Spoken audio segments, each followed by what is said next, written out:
1968, the Ambassador Hotel, Los Angeles. Bobby Kennedy wins the California Democratic primary and is tipped to beat Nixon to the White House. I think is quite clear is that we can work together in the last analysis, and that what has been going on within the United States over the period of the last 3 years, the divisions, the violence, the disenchantment with our society, the divisions, whether it's between blacks and whites, between the poor and the more affluent, or between age groups, or on the war in Vietnam, that we can start to work together. We are a great country, and a selfish country, and a compassionate country. And I intend to make that my basis for running and over the period of the next few months. Mayor Yorty has just sent me a message that we've been here too long already. So, my thanks to all of you, and now it's on to Chicago, and let's win there. Thank you very much. Moments later, he is assassinated while leaving through a kitchen pantry. Close the door!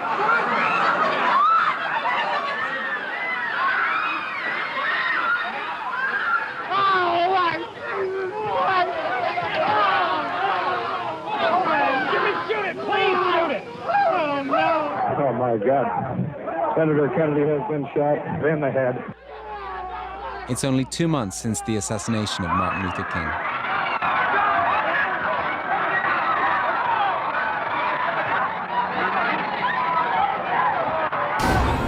Voy a hablarles de un hombre común.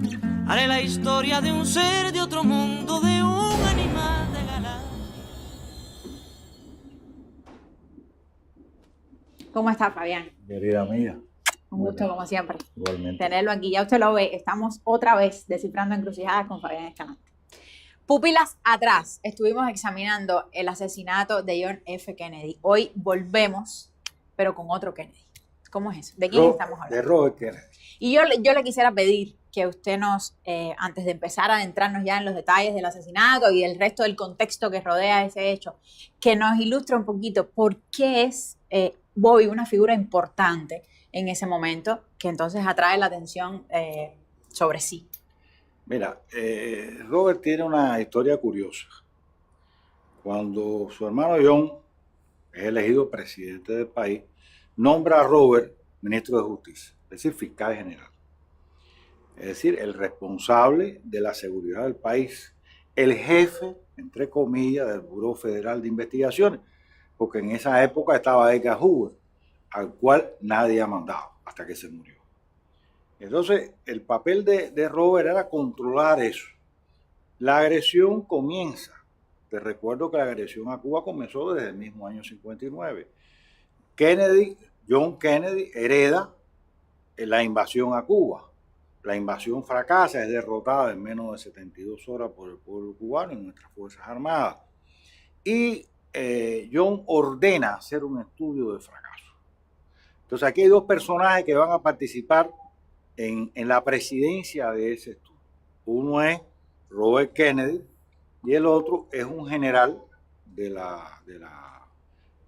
ejército norteamericano, que van a estudiar las causas del fracaso de la invasión.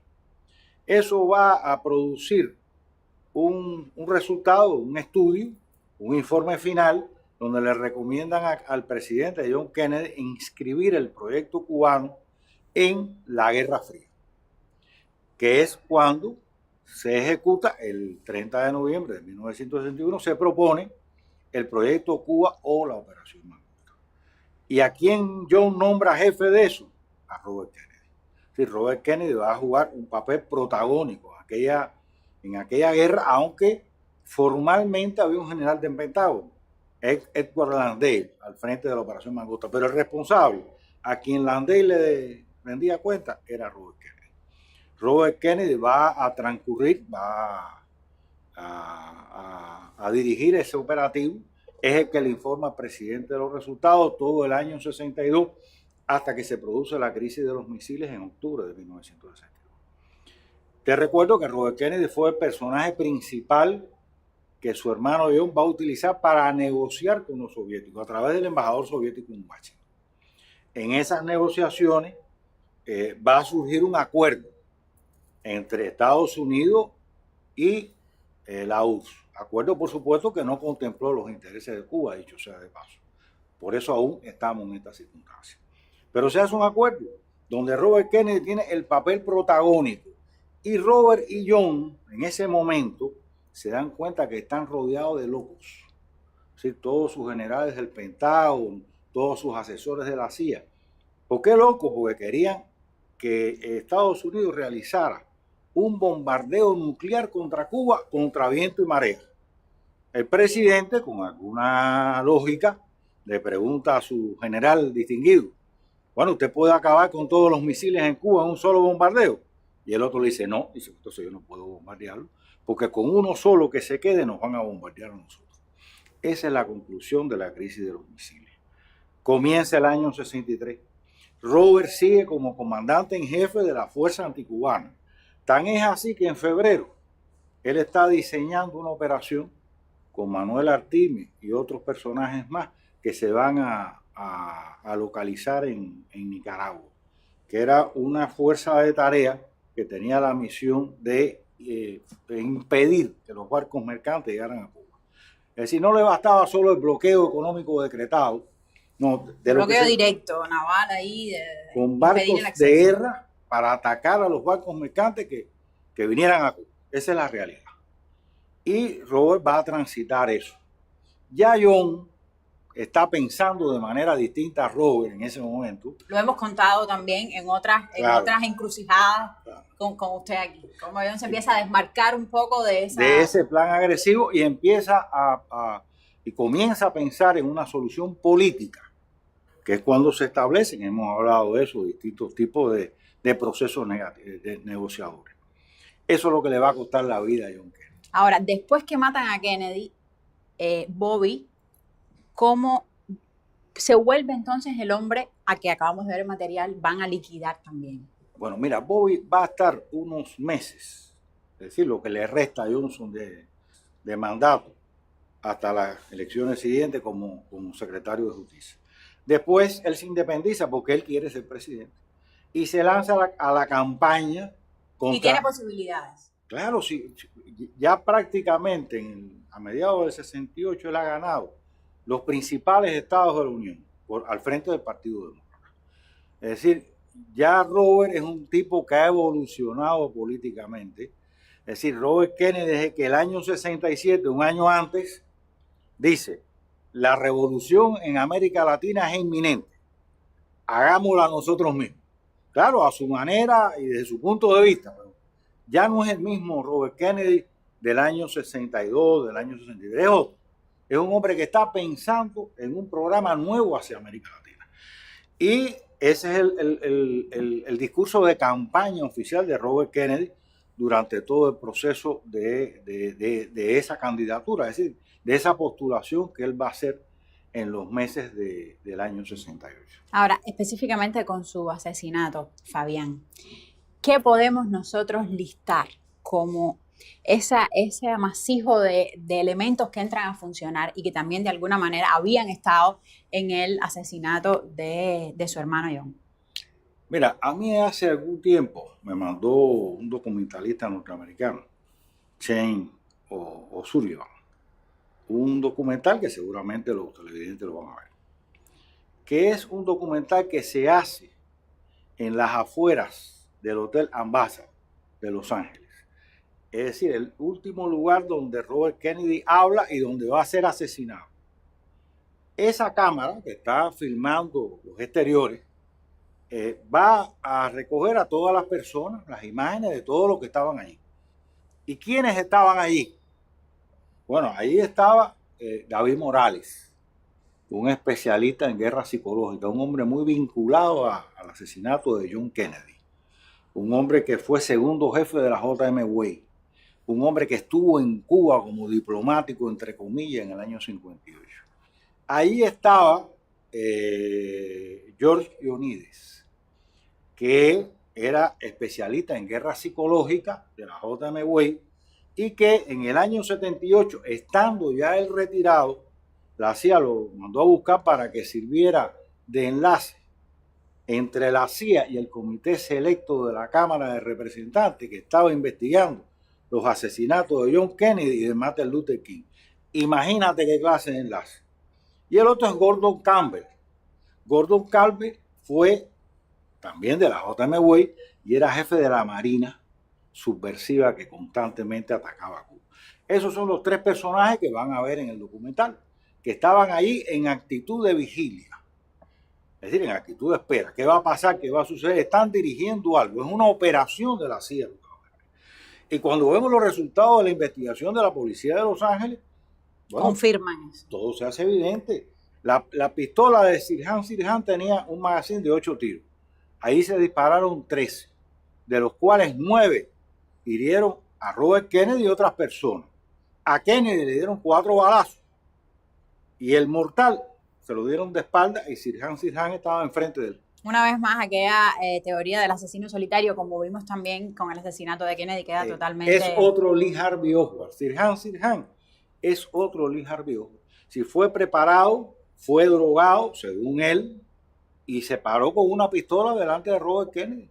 Y hizo, al parecer, solo 2 disparos, según los testimonios que en ese instante se recogieron. Vamos a hacer una pausa en nuestra conversación y ver un fragmento de este material, y entonces regresamos para seguir en esta telaraña, que no es tan telaraña. Gracias, Fabián. De nada. 24-year-old Palestinian Sirhan is seen firing at Kennedy and is arrested as the lone assassin.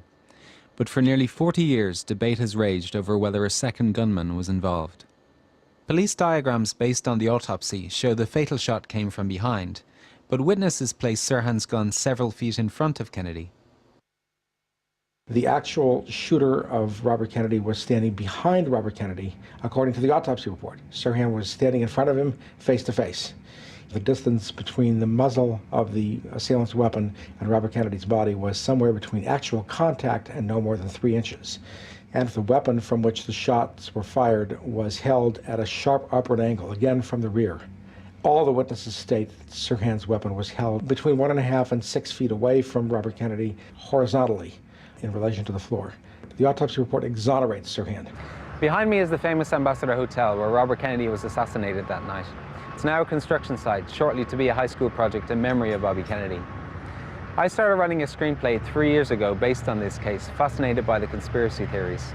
During the course of my research, I found new video and photographs that suggest that 3 CIA operatives were at the hotel that night, and I believe involved in the assassination. Agent number 1, the Indian man in the white shirt at the back of the room, moments after the speech and just before the shooting. I think this man is David Morales. Moments after the shooting, agent number 2, Gordon Campbell, walks from the direction of the pantry with a small container in his hand, as a Latin man waves him towards an exit. 30 minutes after the shooting, here is Agent 1 again, David Morales. I also found several photographs of these agents earlier in the evening. Here, Agent 2, Gordon Campbell, stands in the ballroom hours before the shooting with a third agent. These officers worked together in 1963 at JM Wave, the CIA's Miami base for its secret war on Castro. Bradley Ayres worked with these men at JM Wave and first confirmed my identification of Morales. This definitely, from the profile, is hugely similar. The body language is very, very much characteristic of Morales. See how he moves back and forth very casually, does not attract attention to himself. That is no question. Bradley also recognized his former case officer, Gordon Campbell. Yeah, that's excellent. I could certainly verify 90% ID of Gordon Campbell, and less a little hair, as I remembered him. The facial features are certainly his, absolutely. Obviously, the two of them are together. They're looking for a way out because this fellow is guiding him, showing him an exit. Obviously, he's got something in his hand. I think it's impossible to determine what it is. These men are alleged to have hated the Kennedys for withdrawing air support for the failed Bay of Pigs invasion in 1961. And Morales admitted to his ex-lawyer that he was involved in both Kennedy assassinations. Well, it was something like, I was in Dallas when when we got that motherfucker, and I was in Los Angeles when we got the little bastard, what it said to me was that he was in some way implicated with the death of John Kennedy, and let's go one step further, and also Bobby. An interesting claim from a friend of Morales, but until now there's been no photographic evidence. I traveled to Washington to meet Wayne Smith, who worked with Morales at the US Embassy in Havana in 1959. This photograph of Morales dates from the same time. Would Smith recognize Morales in the video? David Morales monitors the ballroom moments before That's the him. shooting. That's Dave Morales. Really?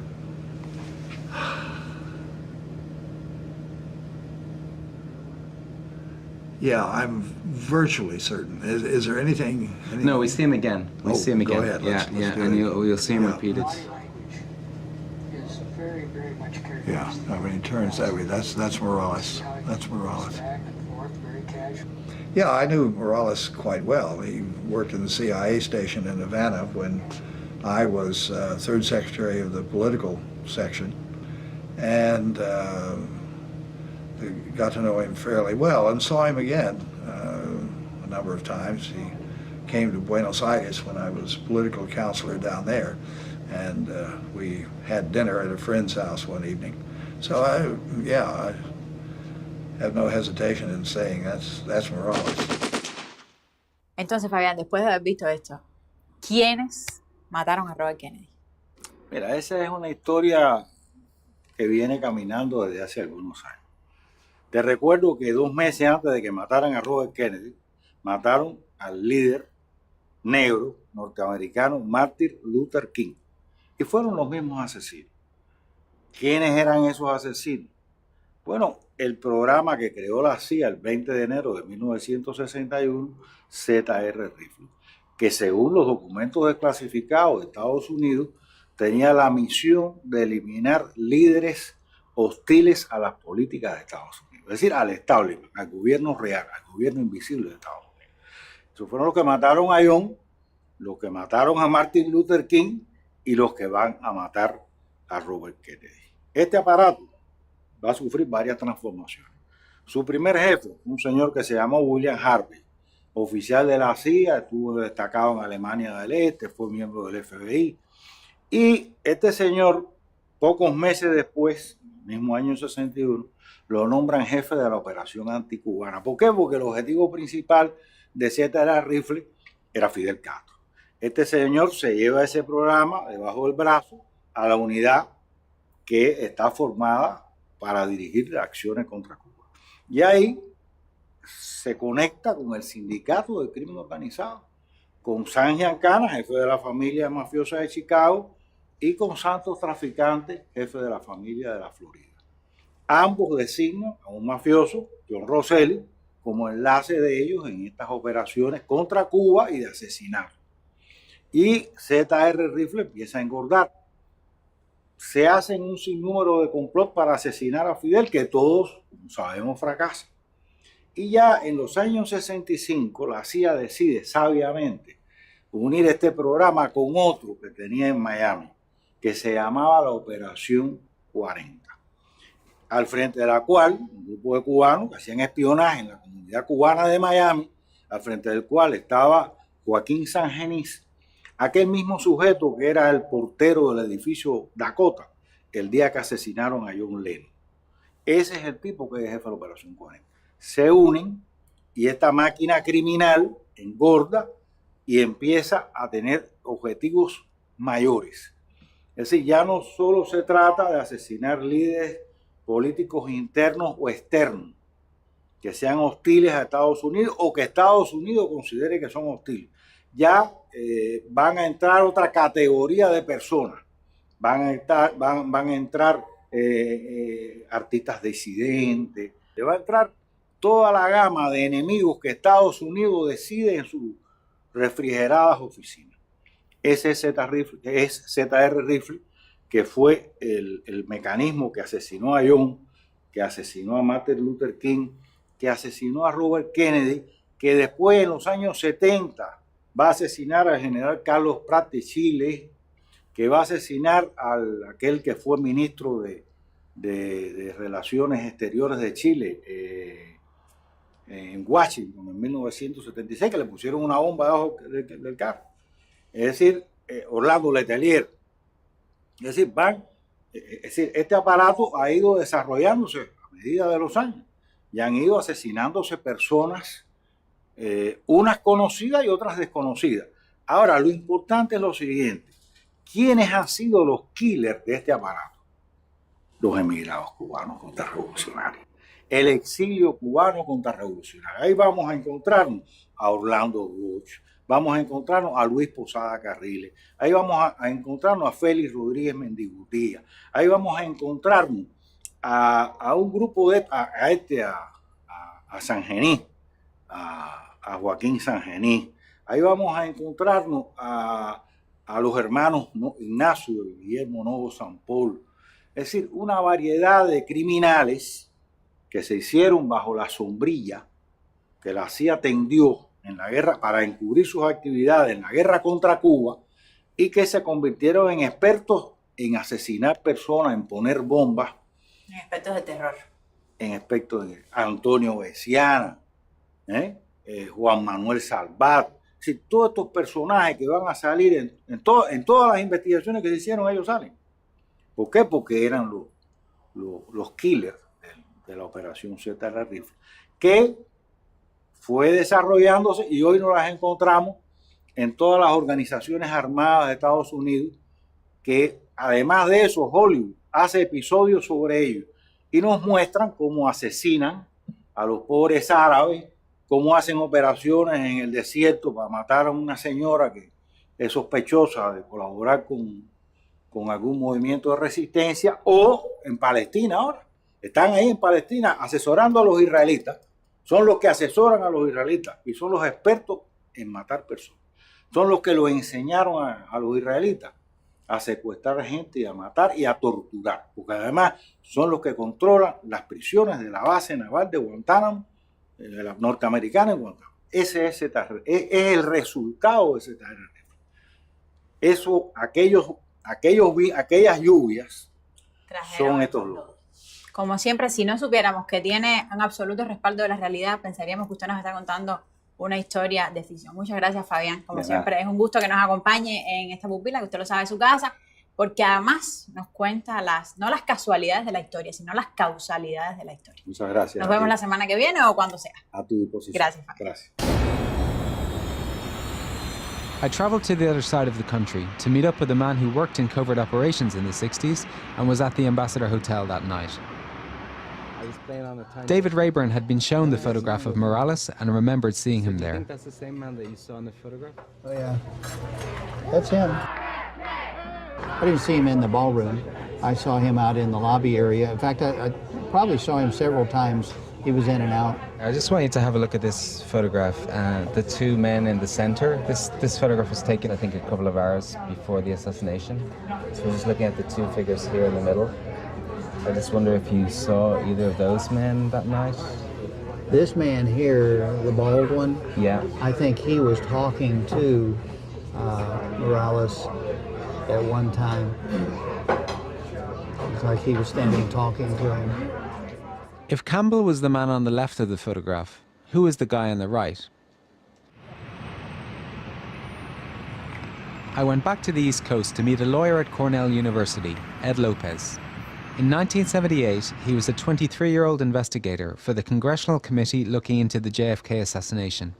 I thought he might know our third man. Let me just take you back a minute. Here we were, a congressional committee, investigating who might have killed a president back in 1963. As you know, the majority of the American public at the time thought there had been a conspiracy.